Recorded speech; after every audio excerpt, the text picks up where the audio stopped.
Hi guys, it's day 10 और आज के अपन इस वीडियो में ब्रांचिंग स्टेटमेंट के बाकी जो टॉपिक्स को क्लियर करेंगे। बट इससे पहले अपन अपनी प्रीवियस क्लास को एक बार रिवाइज कर लेते हैं। तो सबसे पहले उसमें अपन ने पढ़ा था control structure of C language. Okay, तो जिसमें अपन ने पढ़ा था कंट्रोल स्ट्रक्चर सी लैंग्वेज के वो की फंक्शंस होते हैं जो कि प्रोग्राम के फ्लो को और रनिंग ऑर्डर को मैनेज करके रखते हैं और हमें वो बहुत सारी फीचर्स प्रोवाइड कराते हैं जिनसे हम अलग अलग अपनी प्रॉब्लम्स को सॉल्व कर सकते हैं। और जो कंट्रोल स्ट्रक्चर होता है वो दो पार्ट में डिवाइडेड है। एक होता है branching statement and another one is looping statement. तो ब्रांचिंग स्टेटमेंट फंक्शन के मतलब कंट्रोल स्ट्रक्चर के वो फंक्शंस होते हैं जो कि अकॉर्डिंग टू कंडीशन के हिसाब से प्रोग्राम के अलग अलग पार्ट को रन करते हैं। और ये 5 टाइप के होते हैं। पहला होता है इफ स्टेटमेंट, जिसका यूज अपन तब करते हैं जब अपने पास केवल सिंगल कंडीशन हो और उसके सही होने पे ही कुछ अपन को शो करना हो या प्रोग्राम कोई पार्ट रन करना हो। इसका आता है इफ एल्स स्टेटमेंट, जिसमें अपन सिंगल कंडीशन देते हैं और उसके गलत या सही दोनों होने पे प्रोग्राम का कोई ना कोई पार्ट रन करते हैं या फिर रन पे मतलब कुछ ना कुछ शो करते हैं। इसके बाद है इफ एल्स स्टेटमेंट। इसका यूज अपन तब करते हैं जब अपने पास 2 से ज्यादा कंडीशंस अवेलेबल हो, जब प्रोग्राम को 5-6 कंडीशंस पे कुछ ना कुछ आउटपुट देना हो। और अब रहे बात कंडीशनल स्टेटमेंट, जिसको अपन टर्नरी स्टेटमेंट भी कहते हैं, और स्विच केस स्टेटमेंट, जिसको अपन आगे डिस्कस करेंगे। तो स्टार्ट करते हैं टर्नरी स्टेटमेंट से। तो टर्नरी स्टेटमेंट्स जो होते हैं वो इफ एल्स स्टेटमेंट की तरह ही होते हैं। इसमें भी अपन कंडीशन के सही या गलत दोनों होने पे कुछ ना कुछ शो करते हैं। बस इसका यूज़ अपन तब करते हैं जब अपन का अपना जो रिज़ल्ट है वो किसी वेरिएबल में स्टोर हो सके, जैसा कि वो कोई न्यूमेरिकल रिजल्ट आए, तब अपन टर्नरी स्टेटमेंट्स का यूज़ करते हैं। तो ternary statement is just like a if else statement where if is represented by question mark sign, okay, and else is represented by colon sign, ठीक है। And we use this statement when we want a result in number and a syntax in number, मतलब वही numbers में हो 2 4 6 result जब numbers में हो तब अपन इसका यूज़ करते हैं। And a syntax for this statement is, और इसका जो सिंटैक्स होता है वो सीधे सीधे ये वो वेरिएबल नेम है जो रिजल्ट होल्ड करने वाला है, ठीक है। और इसके बाद यहाँ पे अपन कंडीशन लिखते हैं, यहाँ पे ट्रू, इस स्टेटमेंट इस कंडीशन के ट्रू होने पे जो रिजल्ट आना है वो हम अपन यहाँ पे लिखते हैं। फिर कंडीशन के सही होने पे जो अपन को शो करना है, जो नंबर शो करना है या जो भी शो करना है वैल्यू, वो अपन यहाँ पे लिखते हैं। और फॉल्स होने पे जो शो करना है वो यहाँ पे, ओके। अब इसका अपन एग्जांपल करते हैं तो ये एकदम क्लियर हो जाएगा। तो ये है अपना टर्नरी स्टेटमेंट्स का एग्जांपल। तो सबसे पहले मैं इसे डिफ़ाइन कर देता हूँ। तो सबसे पहले मैंने इसमें hashtag include studio dot H एक हेडर फाइल ऐड की। उसके बाद मैंने hashtag include conio dot H एक हेडर फाइल यूज़ की। उसके बाद मैंने इंटीजर मेन फंक्शन यूज़ किया। तो इंटीजर मेन फंक्शन मैंने इसलिए यूज़ किया क्योंकि अपना जो रिज़ल्ट है वो इंटीजर ही होगा। अपन वॉइड मेन फंक्शन तब यूज़ करते हैं जब अपना जो आउटपुट होता है या फिर रिज़ल्ट होता है वो क्लियर नहीं होता, ओके। इसके बाद मैंने 3 वेरिएबल्स डिक्लेयर करवाए, एक्स वाई एंड रिज़ल्ट। उसके बाद मैंने क्लियर फंक्शन यूज़ किया। फिर मैंने प्रिंट एफ की हेल्प से एक मैसेज प्रिंट कराया। फिर स्कैन एफ की हेल्प से एक्स की वैल्यू इनपुट कराई, ओके। एंड इसके बाद मैंने प्रिंट एफ की हेल्प से एक और मैसेज इनपुट कराया, एंटर वैल्यू ऑफ वाई, ठीक है। इसके बाद मैंने स्कैन एफ की हेल्प से वाई की वैल्यू इनपुट कराई। और यहाँ पे मैंने यूज़ किया टर्नरी स्टेटमेंट, ओके। यहाँ पे मैंने रिज़ल्ट, वो एक वेरिएबल है जो कि कंडीशन के गलत या सही होने पे रिज़ल्ट को या जो भी अपन इनपुट करेंगे वैल्यू उसको होल्ड कर सके, ओके। और इसके बाद यहाँ पे मैंने वो कंडीशन लिखी, x is less than y, मतलब x के y से छोटे होने पे ट्रू है। अगर ऐसा ट्रू होता है तो y प्रिंट होगा और अगर फॉल्स होता है तो x प्रिंट होगा, ओके। और इसके बाद मैंने प्रिंट एफ की हेल्प से जो रिज़ल्ट है अपना उसे सीधे सीधे अपनी रिज़ल्ट डिस्प्ले पे प्रिंट कर रहा है, फिर गेट फंक्शन, फिर रिटर्न 0।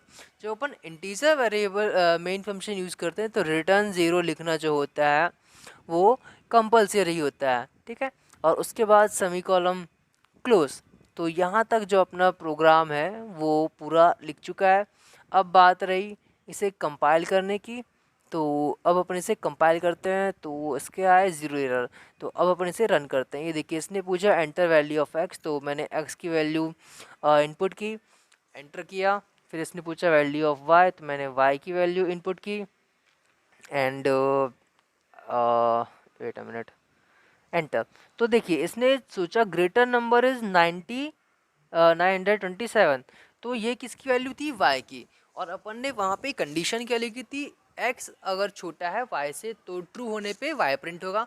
तो यहाँ पे वही हुआ, जो यहाँ जो x है वो y से छोटा है और ये चीज़ ट्रू है, इसलिए पहले क्या प्रिंट हुआ, ट्रू वैल्यू होने पे y। ये देखिए यहाँ पे हमने लिखा था कि ट्रू होने पे y प्रिंट हो और फॉल्स होने पे x, तो इसलिए वहाँ पे वो ट्रू था, इसलिए y वैल्यू प्रिंट हुई। अब बात करते हैं स्विच केस स्टेटमेंट की। तो स्विच केस स्टेटमेंट में अपन इफ़ एल्स स्टेटमेंट की तरह ही काफ़ी सारे केसेस रख सकते हैं। उसमें अपन कंडीशंस रख सकते थे, इसमें अपन केसेस रख सकते हैं। और इस स्टेटमेंट में वो केसेस को रन करता है उस रिज़ल्ट से जो कि उस कंडीशन से मिलता है। ओके, क्या होता है, स्विच के स्टेटमेंट पे अपन काफ़ी सारे केसेस ऐड कर सकते हैं जो कि अकॉर्डिंग टू रिजल्ट जो कि कंडीशन से मिलता है। कंडीशन मान लिया अपन ने दो वेरिएबल्स रखे हैं जिनको ऐड करने पर जो रिजल्ट है उस नंबर का केस रन करना है।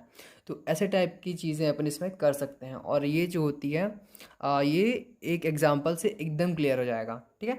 अब बात करते हैं इसकी डेफिनेशन की। तो switch case statement is like a if else statement. In this statement we can add a lot of cases and program run a case according to condition. Run a case according to condition मतलब जो result अपन को condition को solve करने के बाद मिलता है उस नंबर का केस ये प्रोग्राम या फिर ये स्टेटमेंट रन करता है। Okay, a syntax for using this statement is, इसमें जो इसका सिंटैक्स है उसे बहुत ही ध्यान से देखना पड़ेगा क्योंकि इसमें छोटी छोटी चीज़ें हैं जिसमें मिस्टेक्स बहुत सारी होती हैं। तो सबसे पहले अपन स्विच लिखेंगे TCH। Okay, SWITCH switch. और उसके बाद अपन वो कंडीशन लिखेंगे जिसको सॉल्व करके केस नंबर ऑफ केस निकालेगा, मतलब कौन से नंबर का केस निकालना है, रन करना है उसको निकालेगा।